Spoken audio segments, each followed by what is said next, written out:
안녕하세요. 그림 읽기입니다. 주말인데 눈 피해는 없으신지 걱정입니다. 지금 잠깐 보여드리는 포스터는 얼마 전 소개해드린 백영욱 작가님의 신간 그래픽 노블 공각의 12월 4일 제주 북 콘서트 포스터입니다. 자세한 내용은 다음 영상에서 또 알려드리도록 하고요. 자, 일단 주말에 보실만한 만평 같이 보시죠. 자, 페이스북 박건웅 화백님 만평입니다. 명료한 표현으로 정수를 찌르는 그런 그림입니다. 자, 현재 상황을 박근혜 국정농단 때와 비교하는 귀여운 그림이죠. 왼쪽부터 볼게요. 자, 선글라스 강남 아주머니 구 최순실 최소원 씨가 박근혜 머릿속에 앉아서 조종하는 그런 모습이 보입니다. 이 국정농단으로 탄핵당하고 징역 20년 받았어요. 재밌는 건 박근혜 입이 지금 새 부리 같죠. 왜 그때 얼빵한 모습 때문에 다끄네라는 별명이 있었는데 그걸 표현한 것 같습니다. 자, 오른쪽은 현재의 상황입니다. 박근혜 최순실을 수사 기소한 사람이 그때 박근혜와 같은 위치에 앉아 있는데 이번에는 닭이 아니라 돼지입니다. 그리고 돼지머리 뚜껑 안에 웬 여자분이 조정관을 잡고 있습니다. 김건희 씨인가? 그리고 윤석열 정부 국정농단은 박근혜 때보다 더 센 사람이 하나 더 있습니다. 뒤쪽에 명 박사님이 지 출격하라라고 오더를 내리고 있습니다. 자, 지는 최근 터져나오는 여러 사람의 녹취록들에서 나타나는 대통령 윤석열 씨를 지칭하는 예를 들면 지가 뭘 안다고 그 지죠. 그래서 유는 V1도 아니고 V2도 아니고 지구나 라는 그런 농담이 돌고 있죠. 진짜 이렇게 놓고 보니까 윤김 부부가 지금처럼 저렇게 멀쩡하다면 최소원 씨는 아이고 억울해서 어떻게 사나 싶네요.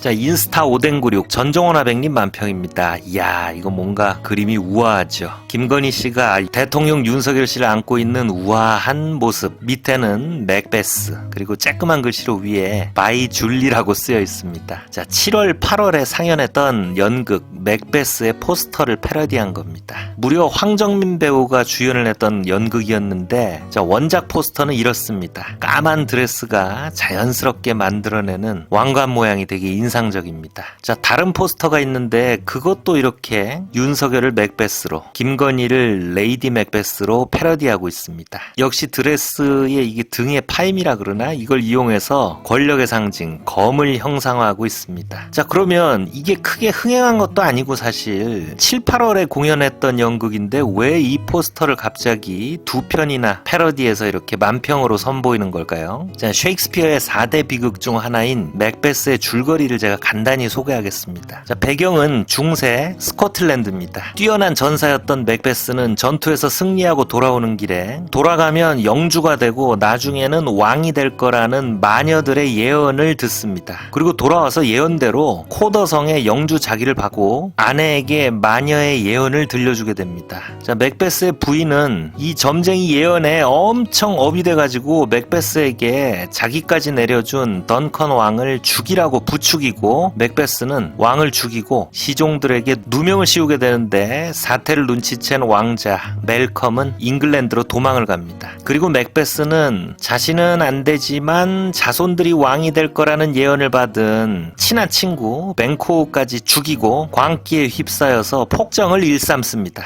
그리고 다시 마녀들을 만나서 귀족 맥더프를 조심하라. 숲이 성을 덮지 않는 한 패하지 않을 것이다. 여자가 낳은 자는 당신을 해치지 못한다라는 세 가지 예언을 받습니다. 누구처럼 점치는 걸 되게 좋아하죠. 자, 맥베스는 숲이 움직일 리가 없고 세상에 여자가 낳지 않은 사람이 어디 있냐라면서 이 예언을 마음에 들어하죠. 다만 맥더프만 조심하면 된다라고 판단하고 그 가족을 몰살해버리는데 처음에 왕을 죽이라고 부추겼던 맥베스의 아내는 이런 사력을 보면서 죄책감에 시달리다가 미쳐서 죽고 맙니다. 자, 잉글랜드에 있던 맥더프는 죽은 덩컨왕의 아들 멜컴과 합세해서 군사를 모아서 맥베스가 있던 던시네인 성으로 쳐들어가게 되고 이때 군사들이 나뭇가지로 위장을 해서 성을 공격합니다. 숲이 성을 넘는다는 예언이 실현되는 거죠. 그리고 맥베스는 맥더프와의 일전을 치르는데 나는 여자가 낳은 자에게 쓰러지지 않는다라고 소리를 치지만 맥더프는 나는 어머니의 배를 가르고 나온 몸이다. 그러니까 제왕절개로 나와서 그 예언에 해당이 안 된다는 거죠. 하죠. 그리고 칼을 내리쳐서 맥베스는 비참한 최후를 맞이합니다. 자, 어떤가요? 뭐 제가 얘기를 잘 했는지 모르겠는데 권력과 탐욕, 그리고 막 그걸 부추기는 아내, 그리고 뭐 점쟁이 마녀까지 엄청 비슷하죠. 현재 우리나라의 상황과 기가 막히게 들어맞죠. 아마 오뎅 작가님이 이 포스터를 패러디한 이유도 맥베스의 이 스토리를 한번 상기해보자라는 의미가 있는 것 같아요. 이거 마이클 패스벤더 주연한 2015년 영화로 나온 것도 있으니까 주말 추천작으로 한번 보시는 것도 좋을 것 같습니다.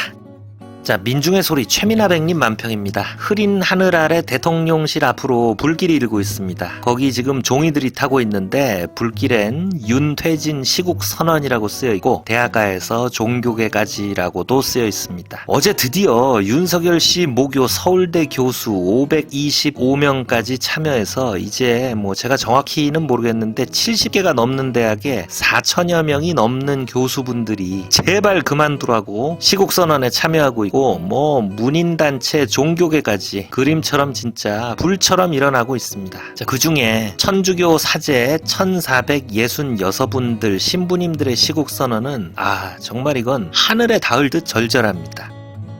자, 페이스북 백영옥 화백님 만평입니다. 십자가를 맨 1466분의 사제분들이 괴물 앞에 서 있습니다. 천주교 신부님들의 어째서 사람이 이 모양인가라는 그 시국 선언문을 읽고 감화해서 이 그림으로 이렇게 표현한 것 같아요. 자, 성서를 인용하면서 담백하게 군더더기 없이 진짜 순수한 마음으로 절절히 써내려간 글입니다. 보통 이런 선언문은 두 주먹 불끈진 강건체익 일수인데 부드러운 사제의 언어로 준엄하게 꾸짖는 진짜 도대체 어떤 신부님이 쓰신 건지 진짜 대단한 명문입니다. 많은 분들께 돌리고 싶은 글이라서 제가 감히 한번 읽어보겠습니다. 자, 어째서 사람이 이 모양인가? 사람이 죄를 지었기 때문에 하느님이 주셨던 본래의 영광스러운 모습을 잃어버렸습니다. 숨겨진 것도 감춰진 것도 다 드러나기 마련이라더니 어두운 데서 꾸민 천만 가지 일들이 속속 밝혀지고 있습니다. 이에 분노는 걷잡을 수 없이 커졌고 무섭게 소용돌이치는 민심의 아우성을 차마 외면할 수 없어